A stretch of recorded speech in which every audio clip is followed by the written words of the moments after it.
Bonjour. Bonjour. On fait un petit point de la situation. Oui, oui. Avec, Regardez pas le cercle, les gars. Est-ce qu'on peut vous avancer? ah, on s'avance. Merci. Parfait. Alors, quelques éléments sur le travail que continuent à faire les marins-pompiers accompagnés par des éléments du Vaucluse et du SDIS des Bouches-du-Rhône. Alors, le travail donc continue pour dégager tous les gravats et essayer de trouver des personnes. Deuxièmement, le travail continue aussi en liaison avec des experts pour vérifier les conditions exactes de sécurité ou de fragilité d'autres immeubles qui sont attenants aux trois qui se sont effondrés. Donc ce travail est fait actuellement en liaison bien sûr avec la mairie de Marseille.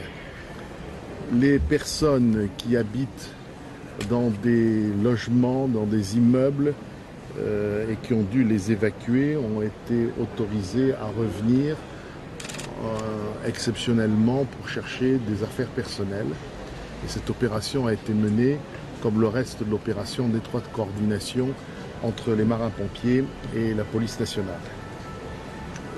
Pour l'instant, ces personnes, si elles ont pu être autorisées à titre exceptionnel à revenir pour chercher leurs affaires personnelles, ne sont pas autorisées à nouveau à séjourner dans les immeubles.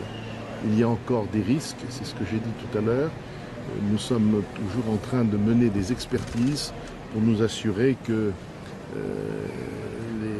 n'y aura pas de nouvel effondrement ou s'il y a des craintes de nouveaux effondrements, eh bien, au moins nous pourrons faire face et nous saurons que les personnes ne sont pas dedans.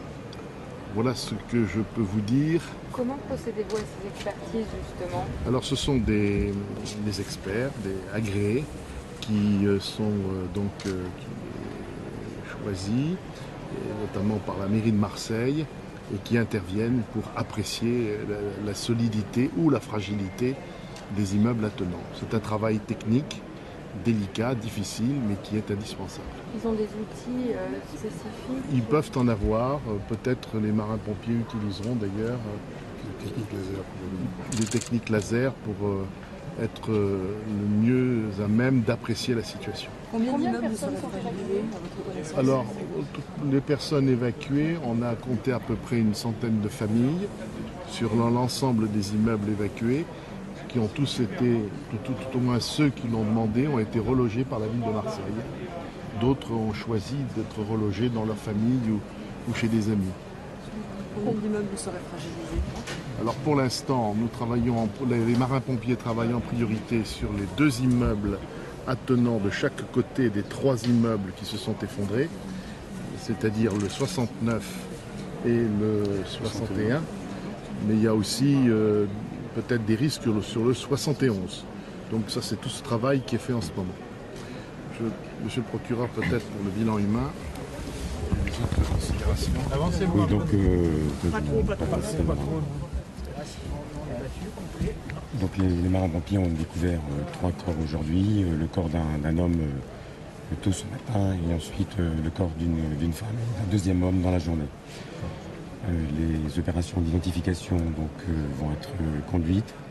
Elles sont confiées à l'unité d'identification des victimes de catastrophes, qui est un service spécialisé de la police et qui travaille sur un protocole d'identification de ces victimes. Donc ce soir, je n'ai pas l'identification de ces corps, mais nous travaillons bien sûr à pouvoir l'obtenir dans les meilleurs délais. Voilà, nous poursuivons les opérations bien sûr de déblaiement et recherchons les éventuelles victimes qui seraient toujours sous les gravats, puisque on est toujours sur 5 personnes qui très très vraisemblablement se trouvaient dans cet immeuble et probablement 3 autres personnes qui également étaient présentes au moment de la catastrophe. Donc il manquerait encore 5 personnes. Voilà, oui, tout à fait. Est-ce qu'il y a une cellule de soutien qui a été mise en place éventuellement pour les familles et proches de ces personnes qui étaient à l'intérieur?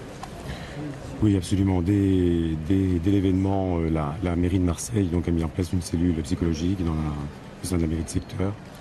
Et donc cette cellule conduit son action et les associations d'aide aux victimes, notamment l'AVAD à Marseille, est présente, et un magistrat également est présent au sein de cette cellule pour accueillir les familles des victimes.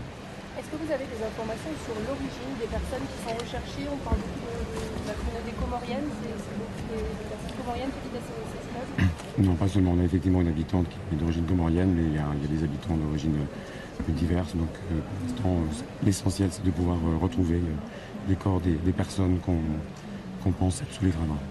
Est-ce qu'il y a encore un espoir qu'il y ait des survivants? Écoutez, c'est difficile de l'évaluer. Il est certain que de manière générale, plus le temps passe, plus les perspectives de retrouver quelqu'un vivant, bien sûr, s'amenuisent. En plus, les gravats sont très compacts, d'après ce que j'ai pu constater, donc ce qui limite aussi les chances malheureusement de survie. Voilà. Les recherches se poursuivent cette nuit? Oui. Vous recherchez donc 5 plus 3 autres personnes, c'est ça, 5 plus 3.